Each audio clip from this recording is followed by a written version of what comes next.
Welcome, welcome, Lizzie Nation. Thank you very much for attending our lockdown alert level 3, day 78 of our episode today. We thank you very much for attending this session. We are very appreciative of that.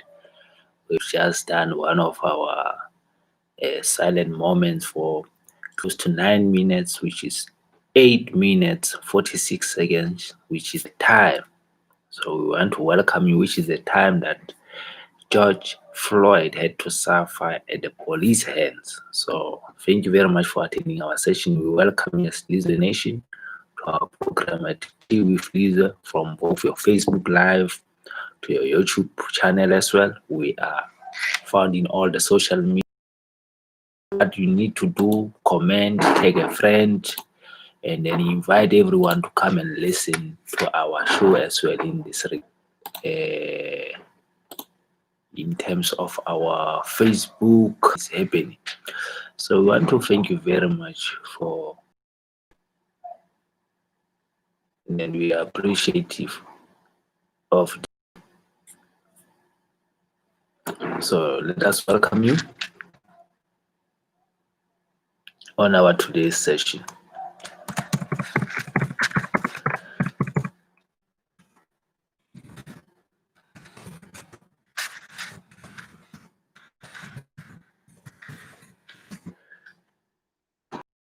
So am I allowed? I'm just trying to reboot on our Facebook Live so that we are on.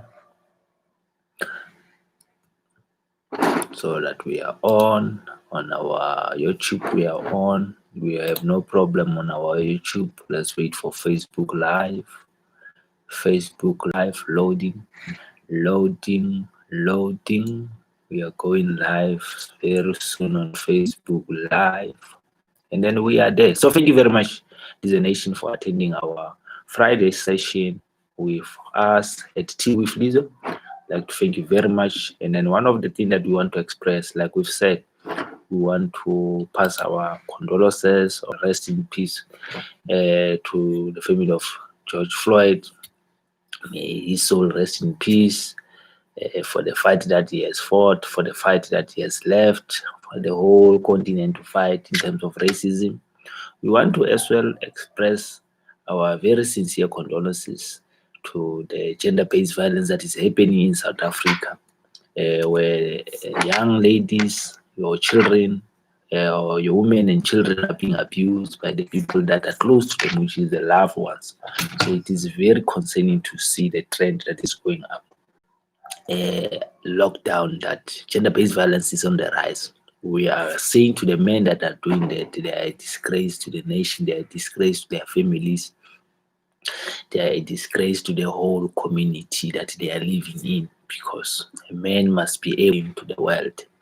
So you have to be protective of that. You cannot say you were not ready, and then that justifies you doing that, especially that was that was 8 months pregnant. Condolences to Skofanto's family, and we've seen, I think, news yesterday was sharing the whole funeral proceeding. So we are some men that do not want to abide by the community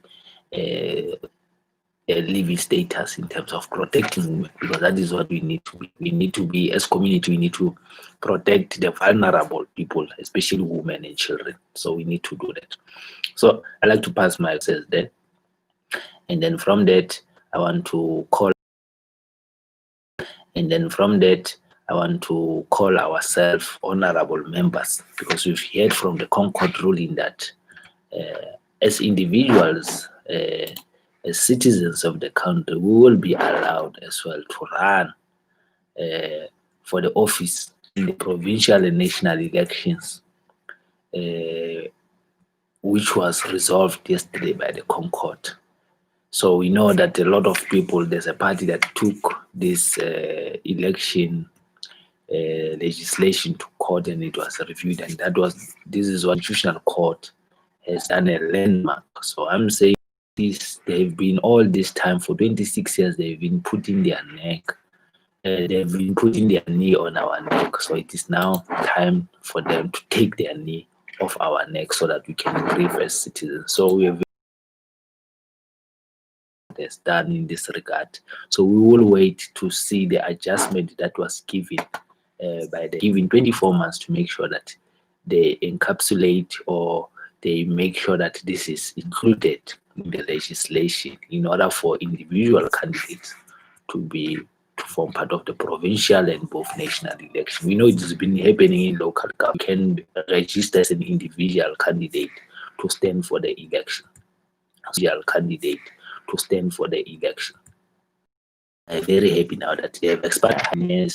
I help your foundation, I help your chambers to make sure that they realize the potential they will have once they make sure that they synchronize people, processes, and systems. Although we know that systems are the ones that are failing us at the moment, but we have to make sure that they are all synchronized. Both your people, your processes, and your systems, they must all be synchronized in order for you to get your return on investment. But you have to do this by understanding the life cycle of whatever business, whatever entity, whatever foundation that you are running. So thank you very much for being here with us today. And as I said, it's a wonderful day. It's a wonderful constitutional court where we have to find ourselves in our communities. We have to find what we stand for, field of politics. I was very fascinated by a story that I had to go through in June last year. I was in Singapore. I had students, I had people that employees that were coming from different countries, from your Brunei, from your Singapore, from your Malaysia, from Africa as well, in Nigeria, from China as well. And I had a particular student that was coming from New Guinea, Papua New Guinea. And then he was telling me about what the incident that had just happened in their country. And he asked me, do you know Mr. Graham? And I said, no, I don't know Mr. Graham. So there's a page on Facebook, it's called Kramer's Report. You can see his transition from being an individual candidate to being a parliamentarian. And now he's a parliamentarian and currently is holding a position of the Minister of Police in Papua New Guinea. But it's because he has done that using social. This is someone that has used social media, especially Facebook and Twitter, to make sure that he garnered the support. He toppled the former president of New Guinea, Papua. The comments that he was making on social media, he was toppled. So he started a movement. He started a revolutionary movement using social media, especially your faith in as a candidate in those elections. So I think we are heading towards that road. We need to know exactly where to stand, where to tremble, which buttons to press. But I think in this regard, we don't have to be scared because it is now enshrined in our constitution. It will be part of our constitution to say all the individual candidates are allowed to stand for elections. So what is it? What is your purpose? What is it that you want to do? Do you want to become an independent candidate like AKA has done? AKA has taken the storm yesterday. He has taken Twitter by storm, presenting his 2024 vision, what he's going to do. So he entered the fray yesterday after the constitutional court announcement, and then he portrayed court announcement, and then he portrayed himself as the candidate for 2024 national election of the country. And then other people suggested the Honorable Tsipe is one of the president of the country as well. So we had scenarios that were played yesterday in our social media where people were alluding to what will they do when they are it does. But I think AKA Keenan, the way he has taken it, I think he's he portrayed the right way. Constitutional court ruling yesterday as a catalyst for whatever he wanted to achieve out there. So he used the opportunity that was presented to him. So we thank you very much for doing that. So thank you very much, ladies. We are not going to be too long in this episode. So we want to say to you, have a fantastic weekend. Make sure that you are doing whatever you are doing in your powers to make sure that you are aligning yourself with the objectives that we've set. We protect people that are vulnerable, especially women and children. So this is what we need to do. So let us thank you very much, ladies and gentlemen, in this regard. Till we see you again next week on Monday in our Tea with Lizzo. From us, we want to say thank you very much.